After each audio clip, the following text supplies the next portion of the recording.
आज हम लोग कक्षा 10 के हिंदी में गोधली भाग 2 के पद खंड को पढ़ेंगे, यानी कविता का अर्थ जानेंगे। तो पहला कविता है राम नाम बिनु बिरथे जगी जन्मा। इसके लेखक हैं गुरु नानक। ये देखिए, बिहार बोर्ड के परीक्षा में इस पाठ से बार बार प्रश्न पूछे जाते हैं, ऑब्जेक्टिव सब्जेक्टिव दोनों में। तो गुरु नानक जो थे राम नाम बिनु बिरथे जगी जन्मा पाठ के लेखक हैं। गुरु नानक जी का जन्म 1469 ईस्वी में तालबंडी ग्राम के लाहौर जिला में हुआ था, जो अभी पाकिस्तान में है। इनका जन्म स्थान नानकाना साहब कहलाता है। और ये गुरु नानक जी के माता का नाम तृप्ता था, पिता का नाम कालूचंद खत्री एवं पत्नी का नाम था सुलक्षणी। इन्होंने अपनी लेखनी के क्षेत्र में काफी जो है प्रतिभा दिखाने का काम किए और गुरु नानक जी के बारे में सिख संप्रदाय के 5वें गुरु गुरु अर्जुन देव ने 1604 ईस्वी में रचना किए।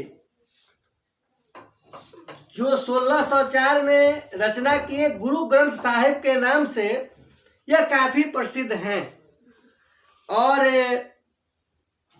इनकी रचना है जपू जी, आसदीवार, रहीरास, सोहिला और अंत में 1539 ईस्वी में वह गुरु कहते हुए अपने प्राण को त्याग दिए। और निर्गुण, निराकार, ईश्वर के उपासक गुरु नानक हिंदी के निर्गुण भक्ति धारा के एक प्रमुख कवि हैं। तो गुरु नानक जी के बारे में एक बार पुनः जान जाएंगे। इनका जन्म जो है 1469 ईस्वी में तलवंडी ग्राम के लाहौर जिला में हुआ था, जो वर्तमान में अभी पाकिस्तान में है। इनका जन्म स्थान नानकाना साहब कहलाता है। इनके पिता जो थे कालूचंद खत्री, माता तृप्ता और पत्नी का नाम था सुलक्षणी। तो इन्हीं की रचना जो थी जपू जी, आसदी बार, या बार बार पूछता है, याद रखेंगे जपू जी, आसदी बार उनकी प्रमुख 2 रचनाएं हैं। और गुरु अर्जुन देव जो थे सिख संप्रदाय के 5वें गुरु थे, जो 1604 ईस्वी में गुरु ग्रंथ साहिब का रचना किए। और अंत में 1539 ईस्वी में वह गुरु कहते हुए अपने प्राण को गुरु नानक जी ने त्याग दिए। तो इनकी रचना जो है राम नाम बिनु बिरथे जगी जन्मा, 2 यह जो है पद में रचना किए हैं। तो इसका अर्थ आप लोग को आज हम बता देते हैं कि पहला जो है इस पाठ में पंक्ति है राम नाम बिनु बिरथे जगी जन्मा, बीखू खावे बीखू बोले बीनू नावे निष्फली मटी भ्रमना, निष्फलु मटी भ्रमना। तो इसका अर्थ होगा कि राम नाम के जप के बिना संसार में जन्म लेना बेकार है। जो मनुष्य भगवान का नाम नहीं लेता है, उसकी भोजन विष के समान तथा उसकी बोली भी विष के समान हो जाती है। और इतना ही नहीं, भगवान के नाम नहीं लेता है, उसका बुद्धि भ्रमित तथा जीवन निष्फल हो जाता है। तो सबसे पहले जो है गुरु नानक की पहली रचना में उन्होंने लिखा है कि जो व्यक्ति राम का नाम नहीं लेता है, उसका किया हुआ भोजन, उसकी बोली, उसका हर काम निष्फल हो जाता है और बुद्धि भ्रमित हो जाती है। दूसरा का पद है पुस्तक पाठ व्याकरण बखानो संध्या कर्म निकाल करे बिना गुरु शब्द मुक्ति कहाँ प्राणी राम नाम बिना अरुझे मरे। इसका अर्थ है पुस्तक का पाठ करना, दिन रात पढ़ते रहना, व्याकरण की व्याख्या करना, एक से एक व्याकरण को लेकर के दिन रात उसमें लगे रहना इत्यादि जो है संध्या कर्म आदि निष्फल हो जाता है। इसको गुरु के बिना मुक्ति नहीं मिलती है तथा राम नाम के जप के बिना प्राणी इस संसार रूपी मोह युक्त जाल में फंस करके अपने आप को उलझ जाता है और मर जाते हैं। इसलिए भगवान की हर समय आराधना करनी चाहिए। तीसरा का पद में गुरु नानक जी लिखे हैं कि दंड कमंडल सिख सुत धोती तीरथ गवनवती भरमन करे राम नाम बिनु शांति न आवे जपि हरि नाम सुपारी पर। इसका अर्थ होगा दंड कमंडल धारण करना, डंडा मतलब लाठी, कमंडल मतलब डल्लू नहीं समझते हैं जो साधु लोग डिब्बा लेके जाते हैं, डंडा कमंडल धारण करना, चोटी बढ़ाना, केस पे बहुत बड़ा बड़ा लोग चोटी बढ़ा लेते हैं, धोती पहनना या तीर्थ भ्रमण करना, यह सब बेकार हो जाता है यदि व्यक्ति हरि का नाम का जप नहीं करता है तो उसको शांति नहीं मिलती है। जो हरि का नाम नहीं लेता है उसका बेड़ा पार कभी भी नहीं होता है।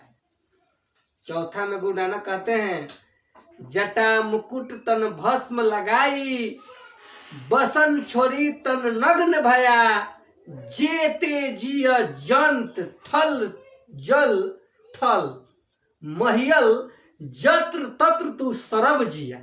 इसका अर्थ होगा कि जाटा बढ़ा लेना, बहुत बड़का बड़का लोग केस बढ़ा लेते हैं साधु लोग, भस्म लगा लेना, भस्म मतलब रखवा नहीं होता है जो जलता है, तो भस्म लगाना, वस्त्र छोड़कर नंगा होना, सब बेकार हो जाता है। हरि के नाम के बिना इस पृथ्वी पर जितने भी जीव हैं, जंतु हैं, जल या थल में जितने भी जीव जंतु सभी ईश्वर के कृपा से ही जीवित हैं। अंत में पद में गुरु नानक लिखते हैं गुरु प्रसादी रख ले जन कोई हरिरस नानक झोली पिए। इसका अर्थ हुआ जिसने गुरु के आदेशों को ग्रहण कर लिया, मानिए वे तो वो हरि के भक्ति का आस्फान कर लिया, संसार में उसका जो है कोई भी व्यक्ति इस संसार में उसका पीछा नहीं कर सकता है। तो यह प्रथम पद है।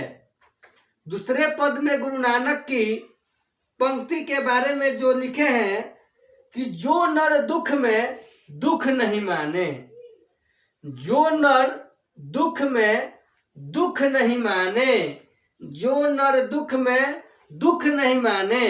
इसका अर्थ हम लोग पढ़ेंगे कि वैसा मनुष्य जो दुख में भी दुखी नहीं हो, जिसको सुख सनय भी प्रभावित नहीं करता हो, और ना इसका देखेंगे अंत में इसका जो है पंक्ति है, पंक्ति जिसको आप लोग कहते हैं सुख सनय अरि भय नहीं जाके कंचन माटी जाने, जिसको सुख सनय भी प्रभावित नहीं करता हो और दूसरे को धन को मिट्टी के, सोने के धन को मिट्टी के समान समझता हो, वैसे व्यक्ति को इस संसार में भी कोई पीछा नहीं कर सकता है।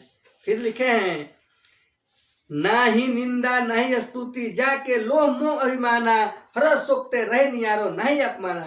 ना ही उसको निंदा कैसे डर हो, ना ही उसकी प्रशंसा का कोई चिंता हो, ना ही उसको आप मान अपमान का डर हो। मन से आशा मनसा सकल त्याग के जग में रहे निराश।